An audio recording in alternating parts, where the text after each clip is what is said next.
You don't mess with a man's family and think you'll just walk away clean. That's a thought that's been burning in my chest ever since my son-in-law, Caden, waltzed into my daughter's life like he owned the place.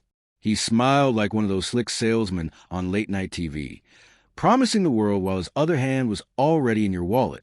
From the very first barbecue we had after their wedding, I knew, call it old broker's instinct, he wasn't after Hannah's heart. He was after my house, my wife Emily's house, the one she decorated every Christmas with red bows and pine garlands, the one filled with 40 years of memories and the smell of her apple pie. Before we continue, please subscribe to the channel and let us know where you're listening in the comments. And when I overheard him whispering about papers and signatures, that was it. That's when it hit me. This wasn't just greed. It was betrayal wrapped in family ties. My own daughter caught in the middle, blind to the trap. I'm not some helpless old man. I spent decades in Wall Street boardrooms staring down sharks meaner than Caden. And I knew, right then and there, if he thought I was too old, too soft, or too sentimental to fight back, well, he was about to learn the kind of lesson they don't forget. So I smiled, poured him another glass of bourbon, and let him think he was winning. All the while, I was already planning. Cameras, paper trails, shadows of the past he didn't want dragged into daylight. He thought he was setting a trap for me. But the truth? I'd already set mine for him. And when Christmas came, he would never see it coming. I'll never forget the night I first caught him slipping. It was late, just past midnight, and the house was quiet except for the hum of the old fridge.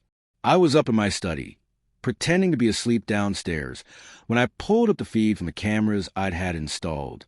Not the kind of flashy tech you see in movies, just discreet little eyes in the corners, the sort that blend in with crown molding. And there he was, in my living room, moving like he owned the place, rifling through drawers with that smug little smirk on his face. That was my confirmation. I wasn't paranoid. I wasn't some bitter old man chasing shadows. He was already digging, already hunting for leverage. I leaned back in my chair, staring at the grainy black and white footage, and whispered to myself, "Got you? See, I spent my whole life in finance, watching men like him climb ladders on the backs of the naive. They're all the same. Talk big, cut corners, and leave someone else holding the bag. But the thing about greed, it makes a man sloppy. And sloppy men always leave trails." So the very next morning, I made a call. Hired a private investigator, old school, gray trench coat type, with more miles on his odometer than I had. The guy knew how to follow money, how to sniff out scams. Within a week, he had a folder for me thick enough to choke on. Texas land deal gone sour. Investors swindled. Names, dates. Even a photo of Caden shaking hand with a man who'd later file for bankruptcy because of him. I looked at those papers, felt their weight in my hands, and I swear it was like holding a loaded gun. But this wasn't about bullets. This was about patience, about timing. Because if I pulled the trigger too soon, he'd wriggle out, play the victim, maybe even drag Hannah down with him. No, I had to wait, let him dig his hole deeper, until the only way out was straight through the consequences I'd set in his path. And that's when I realized the stage wasn't just my house. It was Christmas, the very day he thought he'd corner me. He wanted my signature under that tree. Well, fine. Let him bring his papers. Let him bring his threats. He had no idea that by then I'd be holding the matchbox, and the whole thing would burn. The call came on Christmas Eve. I was sitting by the fireplace, the one Emily and I used to decorate with stockings every year, when the phone buzzed. His voice crackled through the line, cold as steel. "Matthew, tomorrow you'll sign the papers. No excuses. If you don't, well, Hannah already signed a medical power of attorney. All it takes is one doctor's note, and you'll be declared unfit. Then I take the house anyway." I didn't answer right away. I let his words hang in the air, like smoke from a dying candle. That's the thing about bullies. They can't stand silence. They fill it with more threats. And he did. Be smart. Don't embarrass yourself. Just hand it over. When I finally spoke, my voice was steady. "Fine, Caden. I'll be there." But as I hung up, I couldn't help but smile. because what he didn't know was that his threats had only confirmed everything I'd suspected. He thought he'd cornered me. In truth, he'd just locked himself in. That night, I opened the folder from the detective again, running my fingers over the evidence. Bank transfers, fake signatures, angry emails from victims. Each page felt like a brick in the foundation of his downfall. And I knew tomorrow, in front of my daughter, in front of everyone, I'd finally turn the tables. I poured myself a small glass of Emily's favorite bourbon, kept sealed since the year she passed, and raised it to the empty room. For you, Em, tomorrow we end this. But even as the warmth burned down my throat, I felt the weight of what was coming. This wasn't just about revenge. This was about saving Hannah, even if it meant breaking her heart with the truth.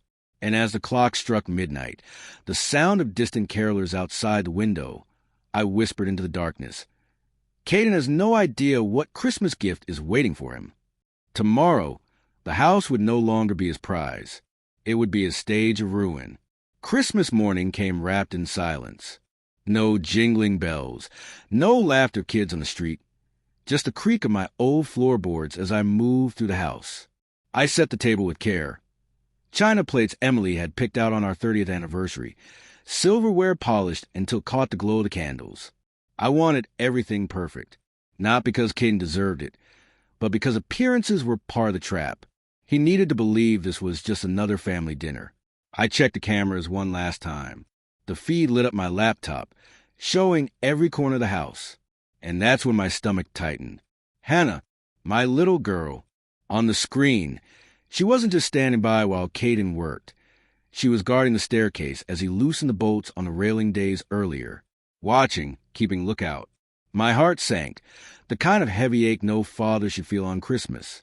For a moment, I couldn't breathe. All these years, I believed she was just blinded by love, manipulated by his charm. But seeing her complicit, it tore at me. Still, I knew my daughter. This wasn't her heart speaking. This was fear, dependence, the slow poison of a man who knew how to twist people until they broke. I closed the laptop, steadying my hands. Tomorrow wasn't just about exposing him. It was about freeing her, even if that meant showing her who she'd become under his shadow. The knock at the door broke my thoughts.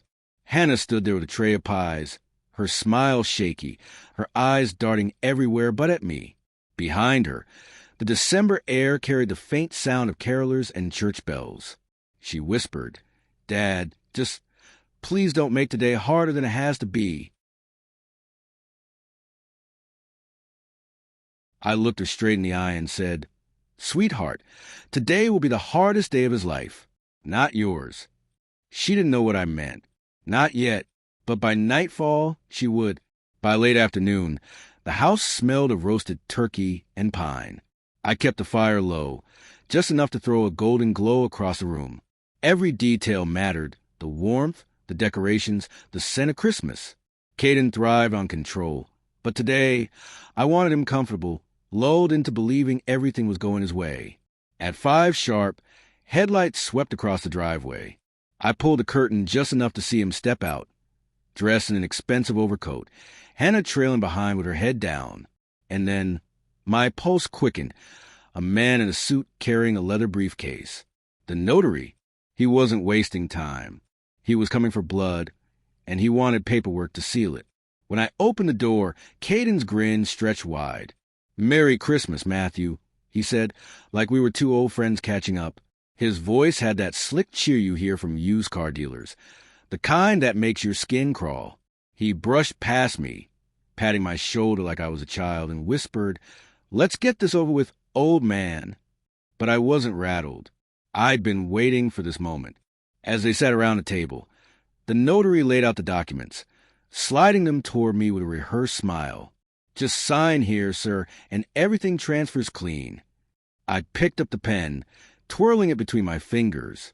The room fell silent, everyone's eyes on me. I could feel Hannah's breath catch, the tension stretching thin as tinsel on a brittle tree. And then I laughed. Low, steady, cutting to the quiet. I leaned back, dropped the pen, and said, Caden, you really thought this was going to be that easy? His smile faltered. The notary looked confused. Hannah's fork clattered against her plate. I reached into the drawer beside me and pulled out the thick folder, placing it square in the middle of the table. "Before we open presents," I said, locking eyes with him, "let's open this." And just like that, the predator realized the hunt was about to turn on him. The folder landed with a thud that seemed to echo through the room. I didn't rush. I wanted the weight of it to sink into Caden's skin, wanted him to feel every eye in that dining room shifting, watching, waiting. His grin tightened, but he tried to keep his cool. "What's this? Some kind of bedtime story?" he sneered. I slid the first page out. A copy of the Texas land deal, stamped with words he'd hoped were long buried. Fraudulent transaction. His face twitched. Just a flicker, but enough for me. I pressed on, laying down emails, bank transfers, photos. One by one, like ornaments on a tree, except this tree was decorated with his sins. The notary shifted in his chair, adjusting his tie, clearly realizing he'd stepped into something darker than a holiday dinner. Hannah's eyes darted from page to page, her breathing shallow. Her lips parted as she whispered, almost to herself, "Caden, what is this?" He barked a laugh, forced and sharp. "Fake. All of it. He's desperate. Old man's losing it." He pointed at me like I was some senile fool. "He doesn't even know what day it is. He should be in home, not holding on to this house." And that's when I hit him with the line I'd been saving. "If I'm so senile, Caden, how did I manage to get all this straight into the hands of police? Merry Christmas, son." His chair screeched back as he stood, his mask cracking for the first time. Hannah flinched. The notary froze, and I could feel the tension snap like a brittle icicle. I leaned forward, my voice low, but carrying across the table. "You wanted me to sign something tonight. And I did. I signed your downfall." And before anyone could respond, the sound of sirens began to wail faintly in the distance, growing louder, closer. Caden's face drained of color. The wolves were at the door. The sirens grew louder, bouncing off the quiet suburban streets, slicing through the holiday calm. I watched the color drain from Caden's face, that confident smirk of his collapsing into something uglier, panic. He grabbed the papers off the table. Crumpling them in his fists like destroying the evidence would undo what was already in motion. Hannah stood frozen, her hand trembling on the edge of her wine glass. "Dad, is this real?" Her voice cracked, softer than I'd ever heard it. She looked between us, torn, desperate. Caden slammed his fist on the table, rattling the silverware. "Don't listen to him, Hannah. He's manipulating you. He's always controlled you. This is just another trick." But it was too late for his theatrics. I pulled out one last page from the folder, a notarized affidavit from one of his victims in Texas, a man who'd lost his entire savings. His words were simple, scrawled in shaky ink. "Caden ruined my life." I slid it across the table toward Hannah. She reached for it with shaking hands, her eyes scanning the lines, her lips moving silently as she read. And when she looked up, I saw something shift in her gaze. Not clarity, not yet, but doubt. And doubt was the one thing Caden couldn't afford. The wail of the sirens was right outside now, red and blue lights flickering against the curtains. Caden bolted for the door, but I rose slowly, blocking his path. My voice was calm, steady, the way I used to speak to nervous clients before the market crashed. "Sit down, Caden. If you walk out that door, the whole neighborhood will see you dragged back in handcuffs." He glared at me, chest heaving, trapped like a wolf in a cage. And then came the knock, firm, commanding, impossible to ignore. The police had arrived. The pounding on the door cut through the room like a judge's gavel. For a moment, no one moved. The only sound was a faint hiss of the fireplace and Hannah's uneven breathing. Caden stood rigid, his fists clenched, eyes darting like a trapped animal searching for an exit. "Open up, sir. San Diego police." The voice outside was sharp, official. Caden spun on me, hissing through his teeth. "You called them here? On Christmas?" I kept my tone level, almost casual. "No, Caden. You called them yourself years ago when you started stealing from innocent people. Tonight, they just happened to knock on my door." His jaw tightened, his polished mask crumbling into raw fury. He grabbed Hannah's arm like she was a shield, yanking her close. She cried out, "Caden, stop!" Her voice cracked with the kind of fear I hadn't heard since she was a child. That was enough. I slammed my hand on the table, the plates rattling. "Let her go. Right now." My voice was louder than I intended, shaking the air, shaking even him. For a second, he froze, and in that second, the doorknob rattled. Final warning. The officer barked from outside. Caden released Hannah, shoving her back into her chair. His breathing was ragged, his eyes wild.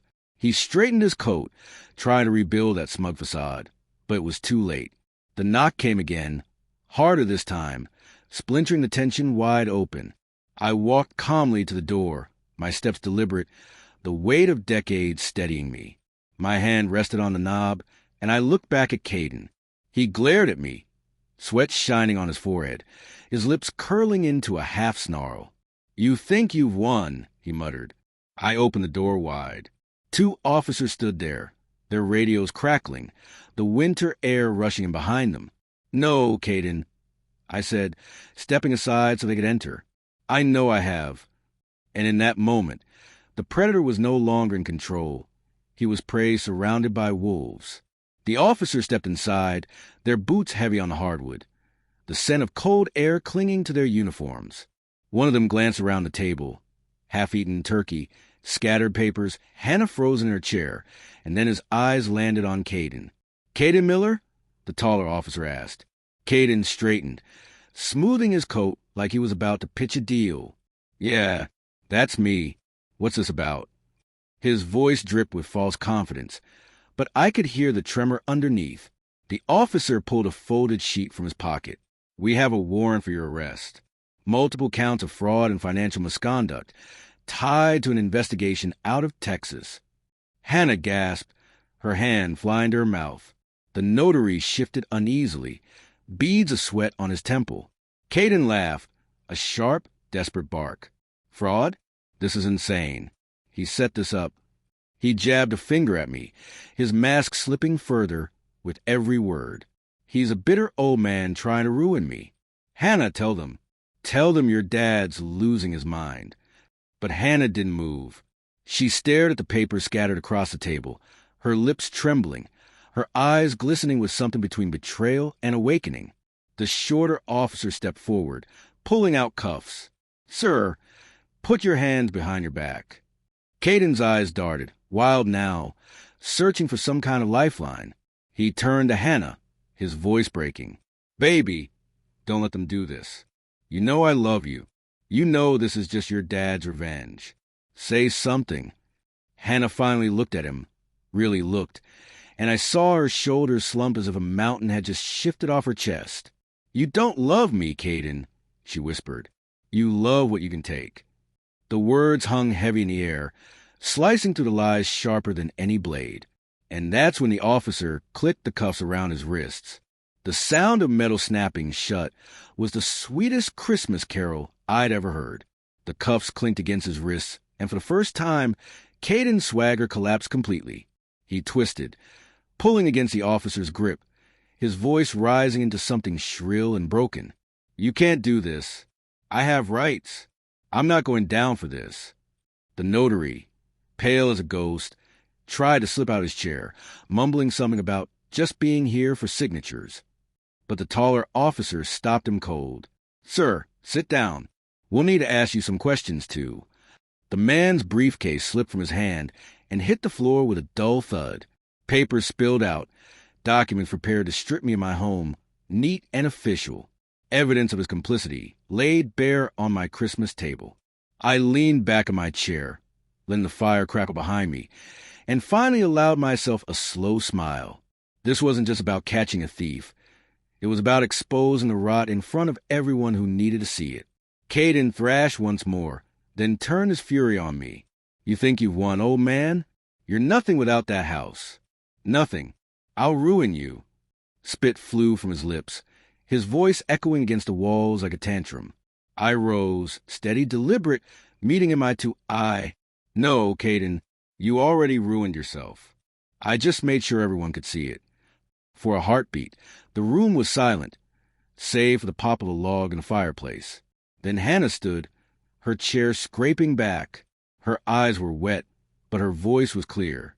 "Dad, is it true? Did you already sell the house?" I turned to her, my heart heavy but resolute. "Yes, sweetheart. I sold it, and the money isn't his. It's in a trust for you, for your future, but with rules. Rules that protect you from men like him." Her lips parted, shock mixing with something else. "Hope, maybe." Caden roared in protest, lunging forward until the officers forced him back. And that was his second humiliation. Not just arrested, but watching as the very prize he schemed for slipped forever out of his reach. The room felt heavier than the air outside, thick with the smell of pine and smoke, and the weight of truths no one wanted to face. Hannah stared at me, her voice barely above a whisper. "A trust? For me?" I nodded. "Irrevocable. It's in your mother's name, Emily's. The money from the sale goes into it, but it only pays out if you're working and staying out of trouble. It's not a handout, Hannah. It's a safety net, one he can't touch." Her hands trembled as she brushed a strand of hair from her face. For a moment, she looked so much like Emily that my chest ached. Tears welled in her eyes, not just from betrayal, but from something softer, relief. Caden let out a bitter laugh, chains clinking as he twisted in the officer's grip. "You see? Even your old man doesn't trust you. He put shackles on you just like he did me. He doesn't want you free. He wants you under his thumb forever." That was his third swing, his last desperate attempt to control, turning daughter against father. The same trick he'd used to divide us before. But this time, Hannah didn't flinch. She wiped her tears, squared her shoulders, and looked straight at him. "No, Caden. He's the only one who ever wanted me free." Her words struck him harder than the handcuffs, harder than the warrant in the officer's hand. For the first time, I saw something in his eyes that wasn't arrogance or rage. It was fear. Pure, naked fear. The notary sat silently, head in his hands, as if praying for the night to end. But I wasn't done. I stepped close at Caden, lowering my voice so every word cut sharp. "You try to make me sign away my life's work. Instead, I sign away your future. And now, everyone at this table knows who you really are." His face twisted, veins bulging at his temple, and he spat the only weapon he had left. "This isn't over." I leaned in, close enough that he could see the firelight in my eyes. "For you, it is." And outside, through the frosted window, the neighborhood kids sang carols that drowned out his fury. The officers began leading Caden toward the door, their radios crackling with chatter, boots thudding against the floorboards. For a man who once strutted to my house like a king, he suddenly looked small, dragged under the weight of his own choices. But I wasn't ready for him to vanish into the night just yet. "Wait," I said firmly. The officers paused, glancing at me. "There's one more thing he needs to hear, right now." Caden whipped his head around, his face twisted with rage. "What more could you possibly take from me?" I stepped closer, my voice steady. "You thought this house was your crown, that by force of my hand, you'd sit at this table as the man in charge. But I already sold it, Caden.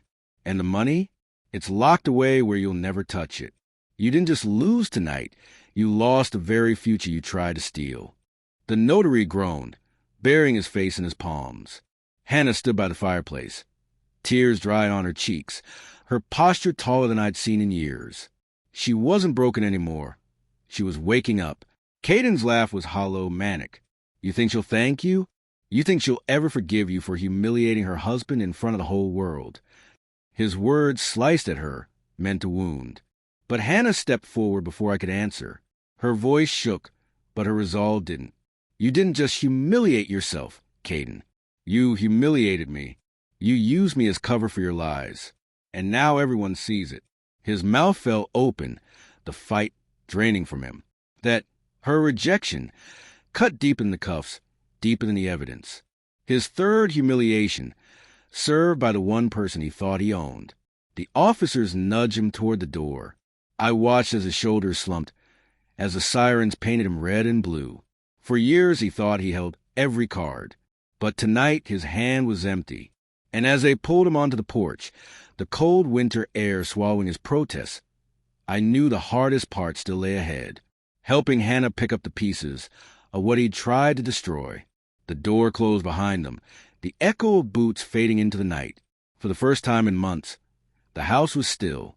No threats, no schemes, just a faint crackle of the fire and the soft ticking of the grandfather clock in the hall. I stood there, hands still resting on the doorknob, letting the silence wash over me like a tide finally receding. Hannah sank into a chair, her face pale, eyes hollow. She looked at me like a child lost in a storm. Dad, how did I not see it? How did I let him pull me into all of this? I pulled out the chair beside her and sat down slowly.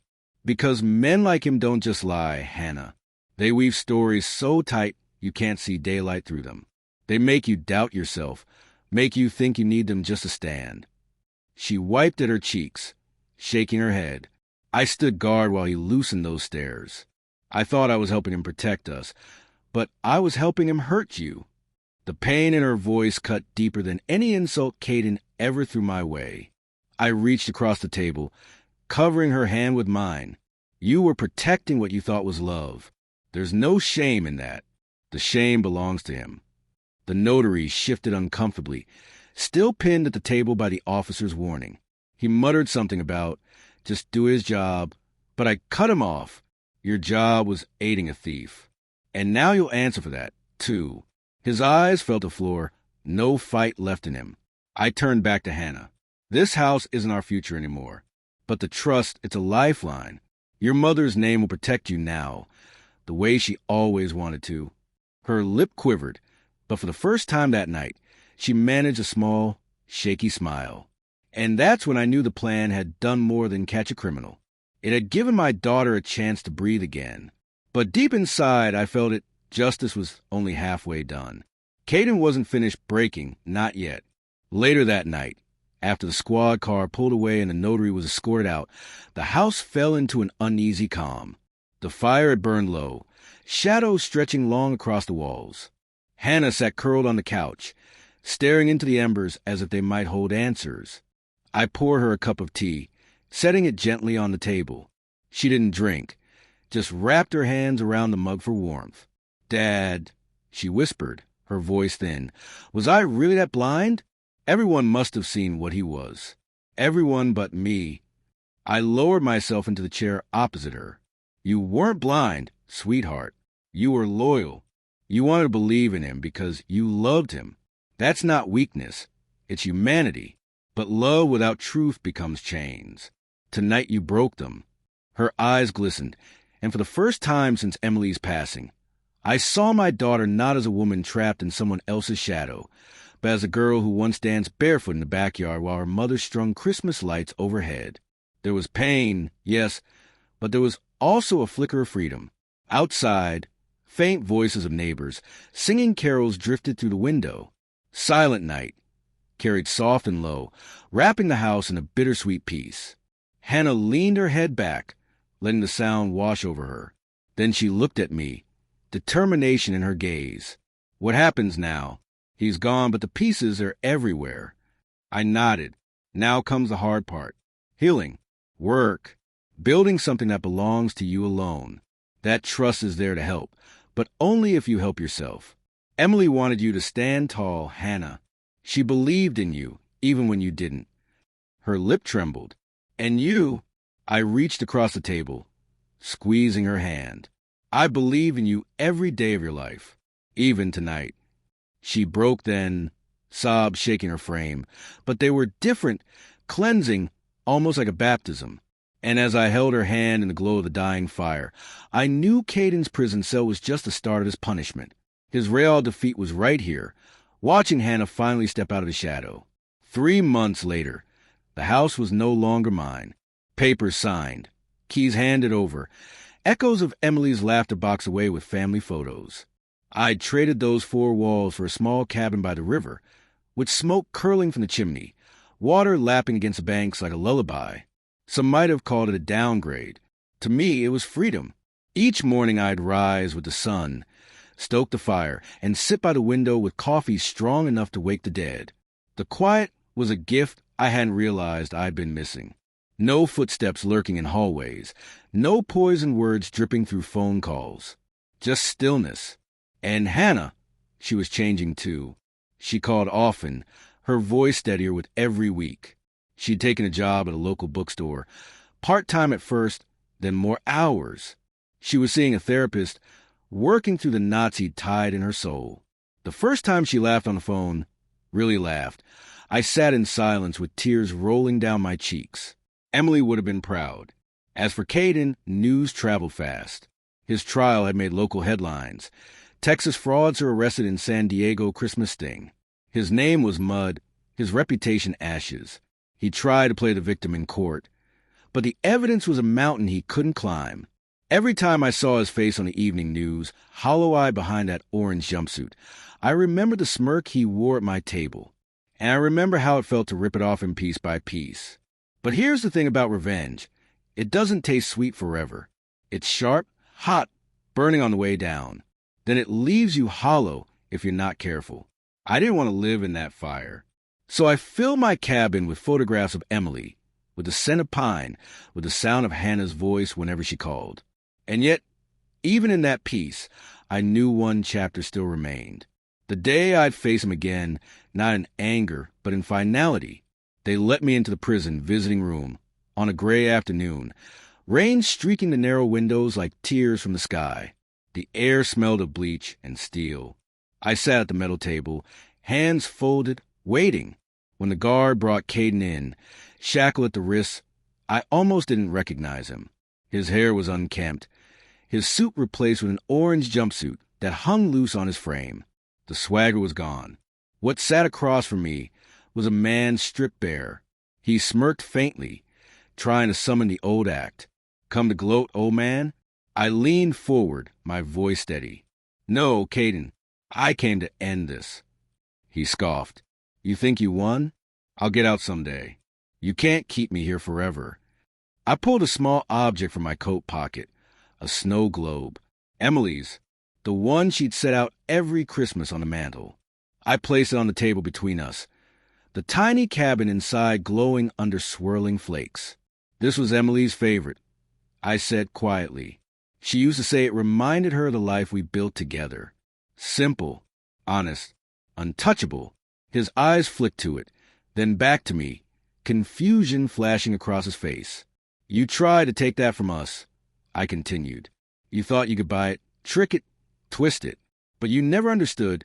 You can't steal what's built on love and truth. That's why you lost. Not because of me, not even because of the police. You lost because deep down, you never had anything real to hold on to. For the first time, he looked away. No words, no bravado, just silence. I stood, sliding the snow globe back into my pocket. I'm done with you, Caden. You're no longer part of this family story. As the guards pulled him up, I caught one last glimpse of his face, empty, defeated, humiliated. Walking out of that prison, rain on my shoulders, I felt lighter than I had in years. Because revenge wasn't just about breaking him. It was about saving Hannah. And in that, I had finally won. If you like this story, please like this video. Subscribe to the channel and share your impressions of this story in the comments. To listen to the next story, click on the box on the right.